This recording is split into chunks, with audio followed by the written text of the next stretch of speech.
Hello everyone, प्रीत biology में आप सभी का स्वागत है। आज के वीडियो में हम स्टडी करेंगे मिनरलोकॉर्टिकॉइड्स के बारे में। ये क्या होते हैं? हार्मोन होते हैं जो कि किडनी से क्या होते हैं, रिलीज़ होते हैं और इनका जो टारगेट होता है वो किडनी पे ही होता है, किडनी के ट्यूब्यूल्स पे, जिनका काम होता है मिनरल्स को रेगुलेट करना। ठीक है, यहाँ पे आप दो फिगर देख रहे होंगे। किडनी देख रहे हैं जहाँ पे कि लेफ़्ट और राइट किडनी प्रेजेंट है और किडनी के अपर पोर्शन पे एड्रीनल ग्लैंड प्रेजेंट है। अब इस एड्रीनल ग्लैंड को अगर हम और भी अच्छे से देखेंगे इनकी एनाटॉमी, तो आपको क्या देखना है कि यहाँ भी दो सेक्शन है, एक है मेडुला और दूसरा है कॉर्टेक्स। मेडुला क्या है? इनर पोर्शन है और कॉर्टेक्स क्या है? आउटर पोर्शन है। अब इन्हीं आउटर और इनर जो पोर्शन है, कॉर्टेक्स और मेडुला, यहीं पर हार्मोन्स क्या होते हैं, सीक्रेट होते हैं, जो आगे चल के किडनी के बाकी जो सेगमेंट्स हैं, कलेक्टिंग डक्ट्स हैं, ट्यूब्यूल हैं, वहाँ पे अपना रोल प्ले करते हैं। जैसा कि मैंने अभी आपको बताया कि दो किडनी थी और ये दोनों किडनी पे क्या है, दो एड्रीनल ग्लैंड्स लगे हुए हैं, ऊपर हैं। ठीक है, और ये जो ग्लैंड हैं, अगर हर एक ग्लैंड को देखें तो टू पार्ट्स में इनका बटे हुए होते हैं। पहला मेडुला पोर्शन में और दूसरा कॉर्टेक्स है। मेडुला जो पोर्शन है वो सीक्रेट करता है इपिनेफ्रिन और नॉन इपिनेफ्रिन हार्मोन को, जबकि कॉर्टेक्स क्या रिलीज़ करता है, सीक्रेट करता है मिनरलोकॉर्टिकॉइड्स और ग्लूकोकॉर्टिकॉइड्स। मिनरलोकॉर्टिकॉइड्स क्या हैं, जो कि जिसे नाम से आपको समझ में आ रहा है कि यहाँ ये क्या कर रहे हैं, मिनरल्स को रेगुलेट करते हैं। जो भी इलेक्ट्रोलाइट हैं, जैसे सोडियम हो गया, पोटेशियम हो गया, इनका रेगुलेशन कौन करता है? मिनरलोकॉर्टिकॉइड्स करते हैं। ग्लूकोकॉर्टिकॉइड्स क्या करते हैं? ये ग्लूकोज के कॉन्सेंट्रेशन को रेगुलेट करते हैं। अगर दोनों के फंक्शन को देखें तो ये दोनों क्या करते हैं? प्रोटीन को, फैट और कार्बोहाइड्रेट के मेटाबॉलिज्म को रेगुलेट करते हैं। एड्रीनल कॉर्टेक्स के 3 लेयर होते हैं और पहला लेयर होता है ज़ोना ग्लोमेरुलोसा, ज़ोना फेसिकुलेटा और ज़ोना रेटिकुलेरिस। ये 3 जो हैं डिस्टिंक्ट लेयर होते हैं। हर एक लेयर से अलग अलग हार्मोन्स जो होते हैं वो सीक्रेट होते हैं और ये जो अलग अलग, मान लीजिए हार्मोन कोई 1 है, 2 है, 3 है, इनका जो मॉलिक्यूलर स्ट्रक्चर रहता है वो लगभग सेम रहता है, लेकिन थोड़ा सा चेंज होने की वजह से इनके मॉलिक्यूलर स्ट्रक्चर में उनका फंक्शन भी डिफरेंट हो जाता है। मिनरलोकॉर्टिकॉइड्स क्या होते हैं, ये अभी आपको इसका फंक्शन मैं बताऊंगी। इनका फंक्शन क्या होता है, ये एक फिगर है और इस फिगर में आपको दिख रहा होगा मेडुला और कॉर्टेक्स है, जो मैंने आपको बताया था। एड्रीनल ग्लैंड पे मेडुला और कॉर्टेक्स क्या है, वो डिवाइडेड रहते हैं और यहाँ पे 3 पोर्शन था, ज़ोना ग्लोमेरुलोसा, ज़ोना फेसिकुलेटा और ज़ोना रेटिकुलेरिस। जो हम आज पढ़ेंगे वो है ज़ोना ग्लोमेरुलोसा है, जो कि क्या सीक्रेट करता है? एल्डोस्टेरॉन। और आज हम इसी के बारे में पढ़ेंगे, एल्डोस्टेरॉन के बारे में। यहाँ पे एक फिगर और है जो कि काम आएगा आगे के डिस्कशन में, आपको याद आ जाएगा कि कौन कौन सा आपने पहले भी पढ़ा होगा किडनी में पोर्शन होता है। ये नेफ्रॉन है। ठीक है, यहाँ पे आप देख रहे हैं कि ग्लोमेरुलस है और प्रोएक्सिमल कॉन्वोलेटेड ट्यूब्यूल है, वोमेंस कैप्सूल दिख रहा है, यहाँ पे लूप ऑफ हेनले है, डिस्टल कॉन्वोलेटेड ट्यूब्यूल है और एक कलेक्टिंग डक्ट है। आपको पता होगा कि क्या करते हैं, इनका काम क्या होता है? फिल्ट्रेशन का होता है और रीएब्जॉर्प्शन का होता है और फाइनली क्या होता है? सिक्रीशन का होता है, जो कि सिक्रीशन कहाँ होता है? कलेक्टिंग डक्ट में जाके। ठीक है, और यहाँ पे ये जो फिल्ट्रेशन किस चीज़ का होता है? आयंस का है और भी जो उसमें प्रेजेंट होते हैं, फ़िल्टर होके आता है किडनी से, किडनी में, वो सारी चीज़ें हैं। तो ये सेक्शन आपको याद करना है। हम जो पढ़ेंगे एल्डोस्टेरॉन, वो यहाँ पर एक्ट करता है। ठीक है, यहाँ और यहाँ इन दोनों पे आपको इसका इम्पैक्ट मिलेगा। ठीक है, नेक्स्ट क्या है, एक और फिगर है जहाँ मुझे आपको ये बताना है कि यहाँ पे क्या बताना है कि ये जो एल्डोस्टेरॉन है इनका लेवल किस तरीके से मैटर करता है सोडियम और पोटेशियम के लेवल को। ठीक है, ये देखिए, ये क्लियर हो गया। यहाँ पे आप देख सकते हैं, क्लियर नहीं आ रहा था, ये देखिए एल्डोस्टेरॉन है यहाँ पे आप ये देखेंगे कि इस हार्मोन की प्रेजेंस में क्या हो रहा है। यहाँ पे आपको दिख रहा होगा सोडियम और पोटेशियम किस तरह से इनका रेगुलेशन हो रहा है, किन के इन्फ्लुएंस में, एल्डोस्टेरॉन के इन्फ्लुएंस में। ठीक है, ये क्या है, ट्यूब्यूल ल्यूमेन है, और यहाँ पे देखिए कुछ प्रोटीन बन रही हैं जो कि इनको क्या कर रही हैं, रेगुलेट कर रही हैं। माइटोकॉन्ड्रियल एंजाइम्स क्या बनाएंगे, एटीपी बनाते हैं, और एटीपी की मदद से जो एक्स्ट्रा सेलुलर फ्लूइड होता है, एक्स्ट्रा सेलुलर फ्लूइड का मतलब क्या होता है, जो कि ब्लड में प्रेजेंट होता है, ठीक है, या लिम्फ में होते हैं, ब्रेन के चैनल्स में, स्पाइनल कॉर्ड में ये प्रेजेंट होते हैं। ठीक है, एक्स्ट्रा सेलुलर फ्लूइड। और एक्स्ट्रा सेलुलर फ्लूइड में क्या होता है कि जो सोडियम का कॉन्सेंट्रेशन हाई होता है और पोटेशियम का कॉन्सेंट्रेशन क्या होता है, लो होता है। ठीक है, सोडियम का कॉन्सेंट्रेशन एक्स्ट्रा सेलुलर फ्लूइड में हाई होता है और पोटेशियम का कम होता है। ये हम कहाँ पे पढ़ रहे हैं, ब्लड में। देखिए होता क्या है कि जो ट्यूबुलर पोर्शन था किडनी में, जो हम लोग नेफ्रॉन में स्टडी कर रहे थे, वहाँ से जब रीएब्जॉर्प्शन होता है सोडियम का, तो वो रीएब्जॉर्ब होके कहाँ जाता है, ब्लड में जाता है। ठीक है, ब्लड में जाएगा तो एक्स्ट्रा सेलुलर फ्लूइड उसी में होता है, और वहाँ पे क्या होगा, सोडियम का जो कॉन्सेंट्रेशन क्या होगा, वो इंक्रीज़ करता है, और ये जो पोटेशियम है फिर ये क्या होता है, यहाँ पर आता है, और उसके बाद ये फ़िल्टर होके फाइनली कलेक्टिंग डक्ट से क्या होता है, यूरिन में निकल जाता है।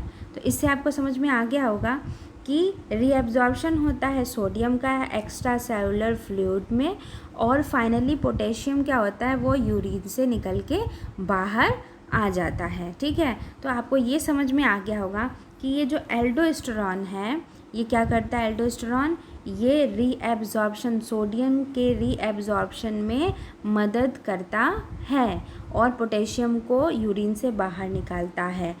ठीक है, ये इसका दो मेन काम होता है, और भी आपको मैं बताऊंगी और भी इसका फंक्शन क्या होता है। वैसे याद रखिएगा, पहला क्या होता है, सोडियम के रीएब्जॉर्प्शन में होता है, दूसरा होता है पोटेशियम के एक्सक्रीशन में, तीसरा क्या होता है, ब्लड के वॉल्यूम को ये बढ़ाता है, और चौथा क्या होता है, ब्लड प्रेशर भी ये बढ़ाता है, या कह लीजिए इसको मेंटेन करता है। ठीक है, ये हो गया। और अब इसका हम फंक्शन अच्छे से पढ़ेंगे।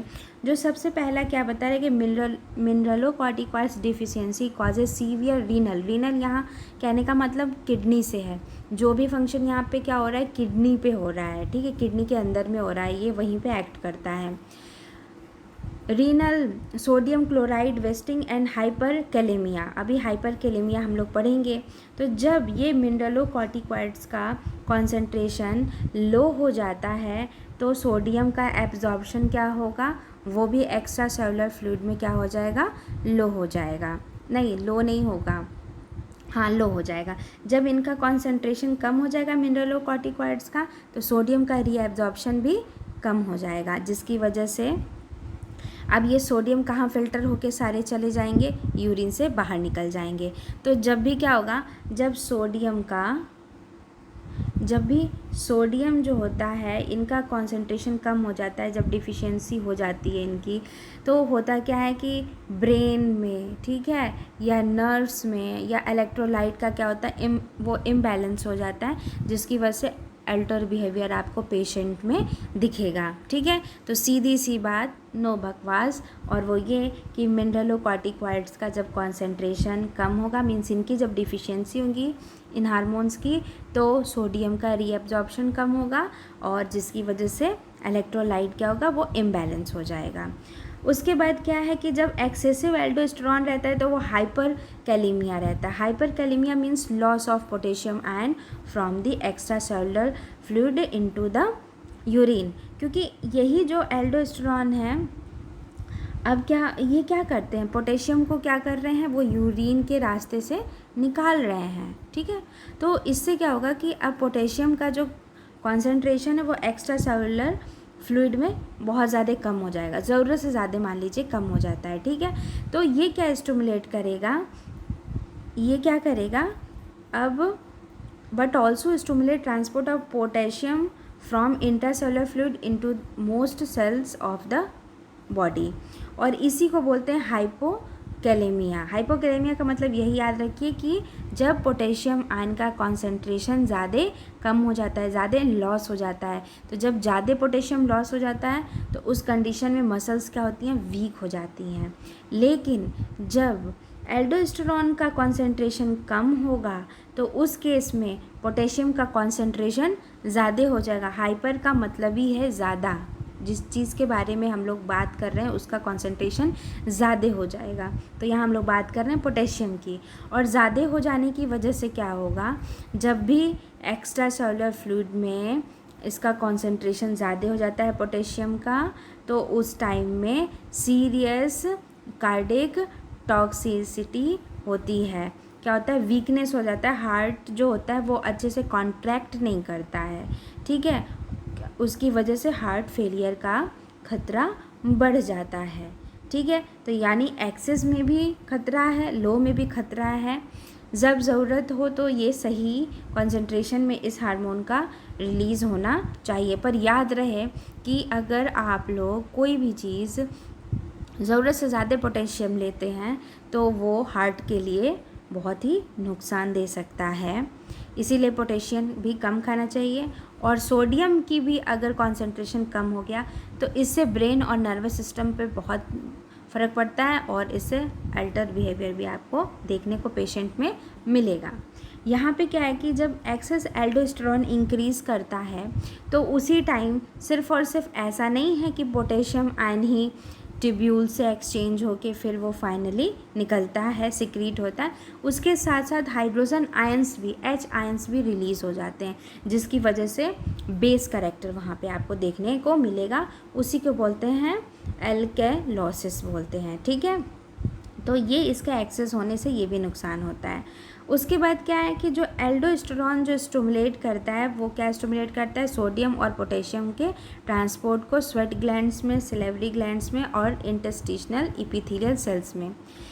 होता क्या है कि गर्मी के दिनों में जब ज़्यादा क्या होती है, स्वेटिंग होती है, तो वो वाटर भी वहाँ पे क्या होता है, निकलता है, और सॉल्ट भी उसके साथ निकलता है। तो उसकी वजह से क्या होता है कि ज़्यादा सोडियम का नुकसान हो जाएगा। तो ऐसे में क्या होगा, एल्डोस्टेरॉन का लेवल बढ़ता है जो कि इसको सोडियम को कंजर्व करता है, ठीक है, ताकि इससे कोई प्रॉब्लम ना हो।